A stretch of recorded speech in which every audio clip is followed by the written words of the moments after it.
eu tava lendo esse livro aqui, Dopamina, a Molécula do Desejo, e eu cheguei num momento em que ele fala sobre maestria.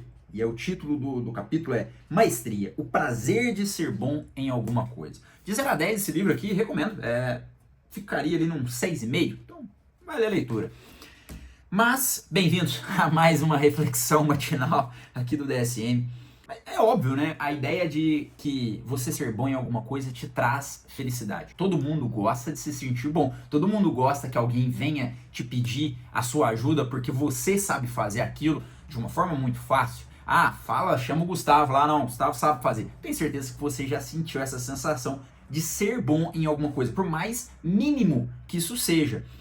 Até quando a sua mãe te pede pra você falar assim, ô meu filho, vem aqui mexer no celular, porque eu não sei, você sabe, você não sabe nada de tecnologia, mas ao mesmo tempo você é o gênio pra ela.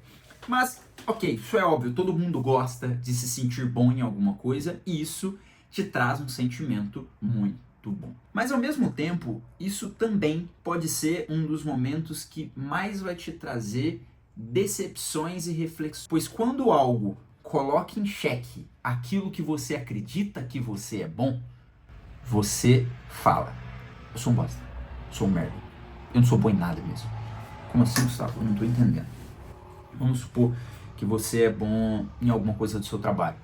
E aí, em algum momento, por uma variação, porque acontece, não tem como a gente ser bom sempre, alguém critica, você erra, e aí você cai nesses momentos de reflexões. E a maestria, ela vem muito de uma ideia, ó, eu não sou filósofo e eu não sou psicólogo, então tudo que eu falar a partir de agora é uma reflexão minha, Gustavo, né? Mas a maestria, ela vem talvez um sentimento muito da ideia da meritocracia e de previsão do futuro.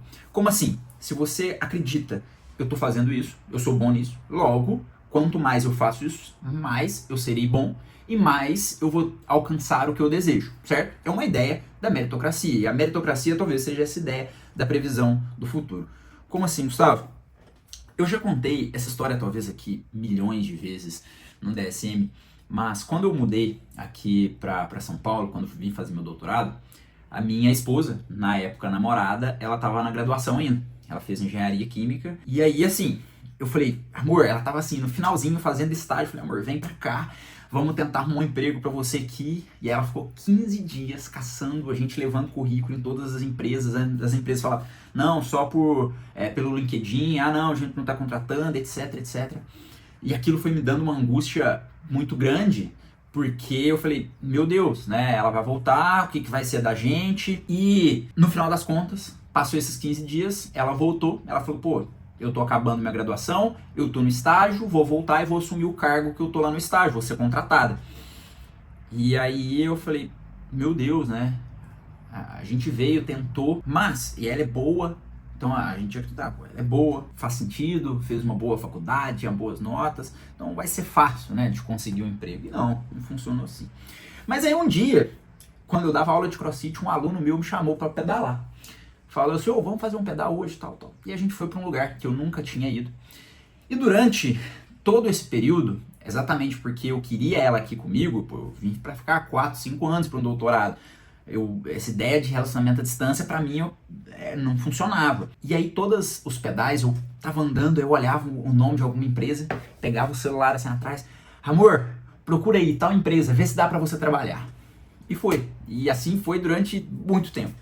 Nesse dia que esse aluno me chamou, a gente foi pra um lugar que eu não conhecia, a gente tava subindo um morro, e aí eu tava um pouquinho à frente dele, aí eu olhei pro lado, vi o nome de uma empresa, tirei o celular e mandei, amor, procura tal empresa aí, vê se dá pra você trabalhar. Coloquei o celular e a gente continuou a tentar.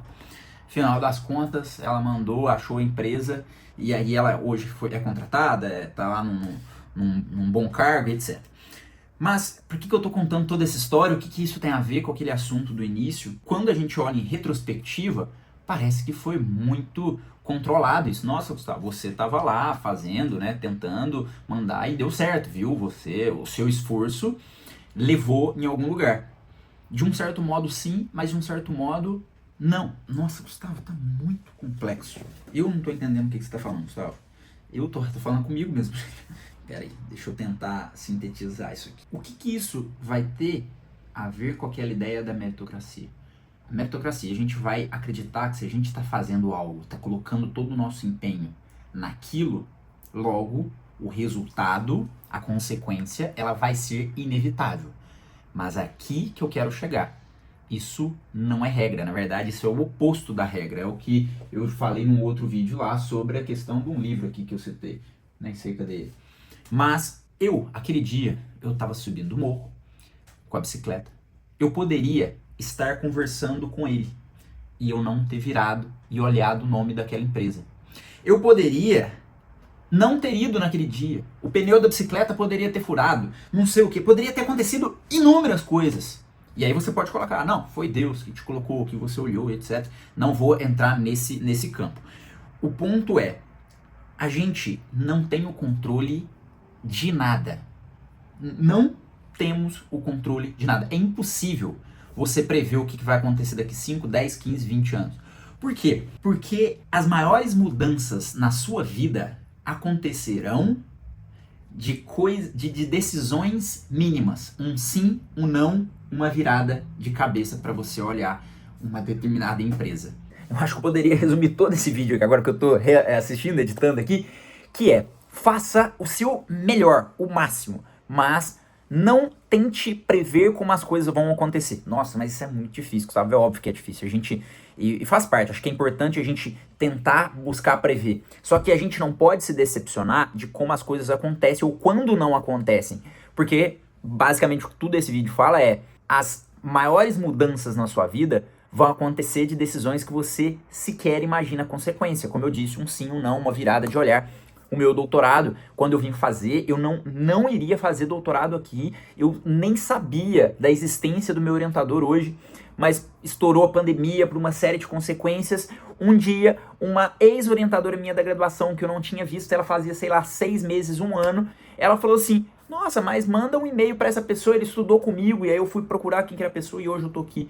Então, às vezes, uma simples conversa não foi daquela decisão de eu vou fazer isso, aí eu vou sair daqui, eu vou fazer exatamente isso, eu vou fazer exatamente... Eu moro em outro estado hoje e eu era uma pessoa que nem gostaria no passado de morar em outro estado, nem queria sair da minha cidade. As coisas acontecem sem que haja previsão. Por isso, faça o seu melhor, mas não se decepcione ou se coloque naqueles sentimentos tristes que eu falei no início do vídeo, por conta que as coisas não saíram como você esperava, ou quando algo colocou em xeque aquilo que você acreditava que era bom, boa, ou que você acreditava que você precisava daquilo para chegar num outro lugar. Às vezes não, porque a vida não acontece, a vida não é previsível. Eu acho que isso, por si só, seria todo o vídeo.